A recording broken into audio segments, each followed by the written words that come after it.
Still Bills, what's the deal, man? I'm back. I got about, I got a whole 30 minutes before my daughter get out of school. Oh my God, I'm ready to get home, man. But, fatherhood, this will come with the territory. But peep game, I want to talk about something, man. It's Vergil Ortiz versus Erickson Lubin. Man, listen, bro, I know a lot of people feel some type of way about Erickson Lubin.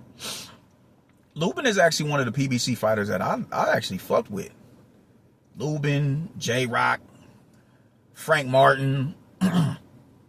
It's quite a few PBC fighters that I personally fucked with. I like how they fought. I like how they fight. Them is three of them that I can think of off top. I think they're quality fighters. I honestly do. I don't think that they were gonna ascend to the, to be okay. Jarrett Hurd is a former world champion. And for him to go in there and do what he did to Jarrett Hurd, after Jarrett Hurd did what he did to Erislandy Lara, that was like, oh shit, we wasn't expecting that of you, my guy, considering what Charlo was able to do to you. So he found a way that's a quality win. That's a quality win. So he's one of the ones that I'm like, yo, man, I fucks with J-Rock. I honestly do. But, Frank Martin, I think Frank Martin is nice, bro. I think Frank Martin is nice. I've always, since the Rivera fight, I was like, yo, man, this nigga is nice. And I think he can beat some of them. I think he can beat some of them factors at 140. I honestly do. He's just not active enough. He's not active enough, man. And, I think with this fight getting canceled, with Thurman and Fundora, I think he was on that undercard, man. It's like, bro, it's time for you to get up off that island and get to where it's active at. Take your ass over there with Eddie and make some shit shake, bro, because you killing your career just staying over there on that island, man. But Erickson Lubin is the third. He was one of the fighters that I was like, yo, he's nice. He's nice, man. Will he be a champion? I'm not so sure. But despite being knocked out twice, he's still a contender up there at 154.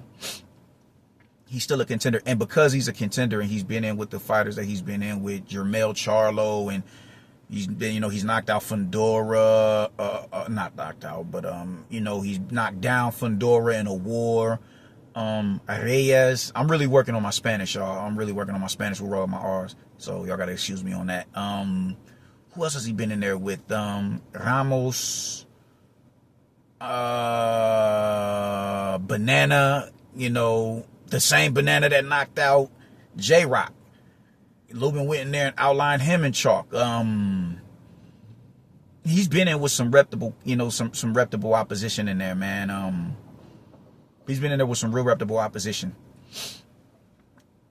And it's the type of opposition to where he's going to give Vergil Ortiz trouble.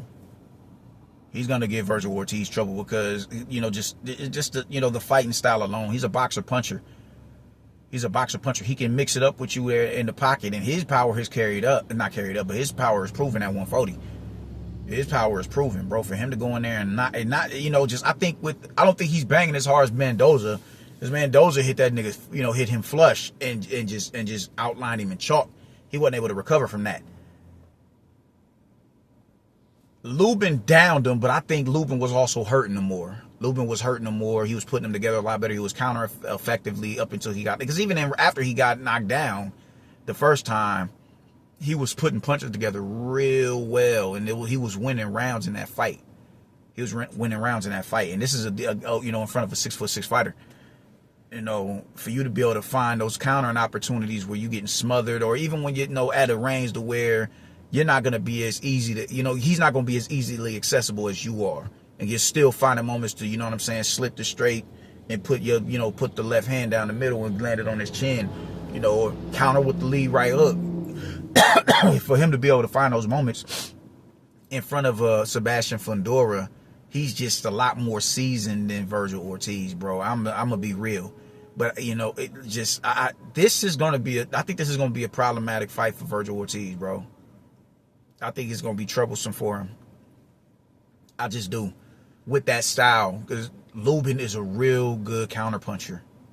Lubin is a real good counterpuncher, man. He's really good at setting traps. He's really good at walking you into shots. And he can sit there and, bang in the pocket with you. I don't think he's... Well, I think he can bang in the pocket with Vergil Ortiz. I think he can bang in the pocket with Vergil Ortiz, because I just think his power is a little bit more emphatic up there. But I just think Vergil's ferociousness is what's gonna, that's gonna play a factor as well, and I think that's gonna cause Lubin to give up ground. But I think Lubin is more seasoned, man, because of who he's been in there with. He's been in there with 2 champions. No. Well, Sebastian Fundora wasn't a champion when he fought him, but he has a belt now. But for him to go in there with Charlo, even in 30 seconds, that is an experience you gain. That's an experience that you gain, bro. So the fight only lasted 30 seconds, man. Or maybe a little longer than that, but no, he didn't get out the first round, and he got, oh my God, bro, he got detonated in that one round. So I think he's just more seasoned than Vergil Ortiz, man. He's just been in there with more proven fighters than Vergil. Because even right now, I think Sebastian Fundora is more seasoned than Vergil Ortiz. I just think Vergil Ortiz beats Sebastian Fundora. I just do. Lubin is, I don't know, man. I think Lubin is a little bit more sturdy, and because, they're eye level with one another, it's not going to be, I don't think he's going to have as much trouble as getting around him. I think Vergil Ortiz is a little bit more sturdy and beefier. I know he's more brolic than that of a Erickson Lubin. He's more heftier. So he'll be able to wear them shots a little bit better if he was to stand in front of someone like a Sebastian Fundora. When they say styles make fights, this is the type of shit that they mean. Fundora, even though now he's using his height to his advantage, I think he'll be durable enough to eat those shots, and his relentlessness and pressure is, I think that'll break Fundora eventually. But Lubin is a dude that I'm like, yo, how are you gonna work around these counters, bro? Because he's not as agile and as fleet-footed as Madrimov. He's not gonna be looking to, spin the whole fight on, on his toes. He's gonna plant his feet, and he's gonna bang out in the pocket with you. He's gonna bang out in the pocket. And honestly, even when he is backing up, it's half steps. He's not, he's not bouncing. He's not on his toes like that. But he's also not just sitting there, flat-footed. That's just not his game. That's not his game. But because he's so seasoned within that style and who he's been in front of, this is going to be a long night for Vergil. This is going to be a long night for Vergil, man. So this is, this is why people need to get out that, you lost. You gain experiences and losses. So I don't begrudge nobody for losing. Niggas lose, bro. It's a fight. The fuck y'all think? Y'all let Floyd fuck y'all heads up, my nigga. Like, niggas is 99% of fighters lose. 99.9% of fighters lose at that level. 1% of fighters become champions. 1%. The fuck are y'all talking about, man? So I don't trip on losses. You gain experience in losses.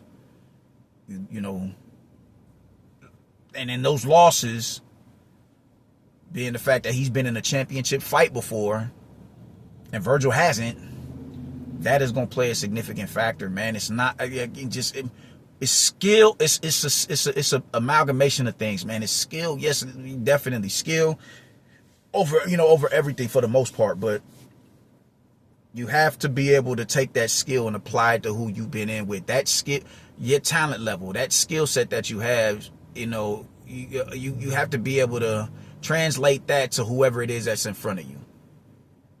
You have to be, that's when you can brag on skill. It's levels to this. Skills pay the bill. Yeah, they do. Until you in front of somebody that that's been through the fire and you haven't. Because Vergil has been through the fire and he's technically proficient as well. But I don't think he's as refined of a fighter as Erickson Lubin. I honestly don't. And I don't think it's a big skill gap. I just think Erickson Lubin has the ability to take the step back and walk you into a trap. When Vergil is a bulldozer that's coming downhill with aggression, looking to crash the pocket and get in and do damage. And that can lead him into some, problematic situations in this fight. And I see that fight going like that. It's going to be a tough outing for Vergil, dude. I don't give a fuck. If I'm wrong, I'm wrong. It is what it is. I don't give a fuck. But Lubin is, despite all the losses, is still a contender up there at 154 pounds, bro. He's still a contender. That matters. He's been in there with Charlo Fundora. That matters. Ramos, even though they think people think that he lost that fight, he didn't. It was still competitive enough to where he got the victory. That matters. Banana. That matters. You know what I'm saying? So I'm actually more excited about this fight than the fight that we just saw on Saturday, because it's going to be a lot more competitive than that fight was. Whoever wins. These are one of the later fighters that I'm most excited about, man. Outside of like David Benavidez and Anthony Yarde and Haney and Norman, this is one of the fights where I'm lit for. I'm more excited about this fight than I am with Bam and Puma. And that's going to be a bang fest. I'm more excited about this fight than I am with Mason and Noakes. I'm more excited about this fight because I'm hoping this puts Vergil in the state of mind where it's like, bro, I can't keep playing these games. I can't keep playing these games, because if he loses to Lubin, bro, he's going to lose a lot of steam and momentum, you know, with his rep. You can't afford to lose this fight. You can't afford to lose this fight. With me, you can, because I'm of the mindset that niggas lose. It happens, man. But everybody else is like, nah, you just lost to Lubin, dog. A Lubin that's been knocked out by a dude that you're a mandatory for. What you going to do in front of him? What you going to do in front of him? That's how everybody else is going to perceive it, not me. If you go in there and you lose in a fight where you it's a controversial win, or it was a competitive bout, he's just more seasoned than you are, it is what it is. But if you go in there and get knocked out, yikes. I'm still compassionate about it, like with Jaime Munguia. This is why you need to stop, just, if you're gonna lose to a champion. If you're a mandatory for a fighter, lose to that champion that you're a mandatory for. You know what I'm saying? You lose to Lubin, it's gonna be problematic. You lose to Lubin, it's gonna be problematic. Not with me, depending on how you lose. And even if you do get knocked out, I'm like, all right, cool, he'll be back. He can come back from this, because fighters get knocked out too. Top level fighters get knocked the fuck out. It happens. I say all that to say, I'm not gonna throw somebody in the trash can and let if they get knocked out, unless it's just somebody that I'm like, yo, you getting on my nerves. If David Benavidez gets knocked the fuck out by Anthony Yarde, I'm gonna talk my shit, but I'm gonna be like, okay, he'll be back. When Wilder got knocked out by Fury, he'll be back. He'll be back. Because fighters lose. This comes with the territory in fighting. You run the risk of getting knocked out. So if you get knocked out, if he gets knocked out by a Lubin, all right, he's a legit contender in the division. I can somewhat accept that. Jaime get knocked out by Bruno, ooh, that was a tough one. But he avenged that loss and you popped up dirty. So, but nonetheless, you got that get back. My point is, he has a fight ahead of him. And he cannot afford to lose this fight in the heart of the fans. But it's a fight that he can lose. Especially if he comes in there thinking you just about to go in here and knock this nigga out. Because you on a hot streak. Because you did what you did to Sergey Bohachu, and you did what you did to Israel Madrimov. He's in there with a live dog. He's in there with a live dog. And I hope I'm wrong. I hope he go in here and outline this dude in chalk. And I think it's more motivation for him to go in there and put on a spectacular performance. If you don't knock out Lubin, you got to at least down him a couple of times, bro. After how Boots look, this is how in the eyes of the fans, you gotta be able to at least match Boots' performance that he just put on against Lima. You gotta be able to at least do that. Otherwise, it's a bad look.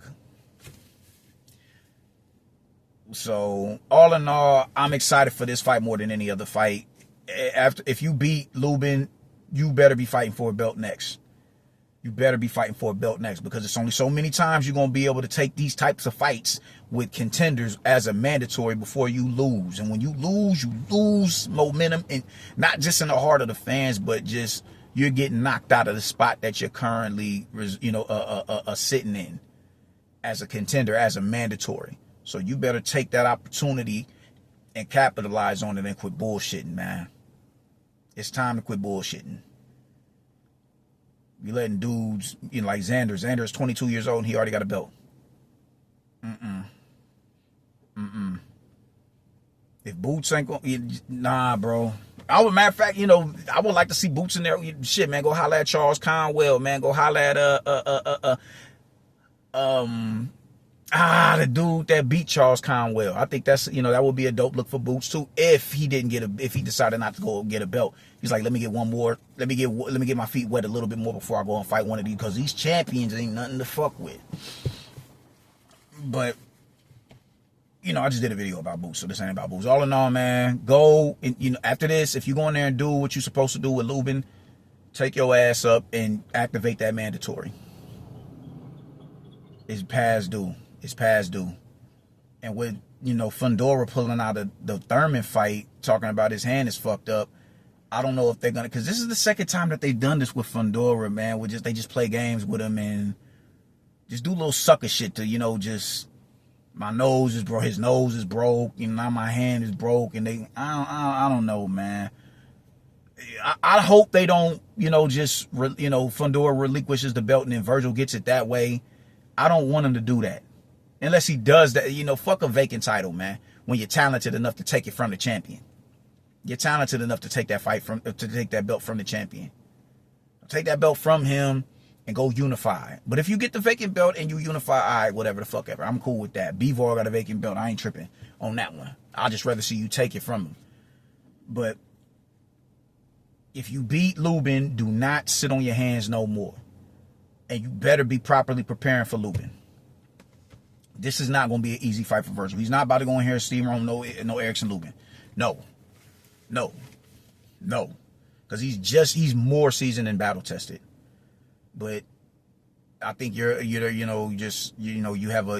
a dog in you that I just think you're also bigger than he is as well, man. So don't squander opportunities no more, man. Go get the job done and take your ass, go get a belt. Deuces.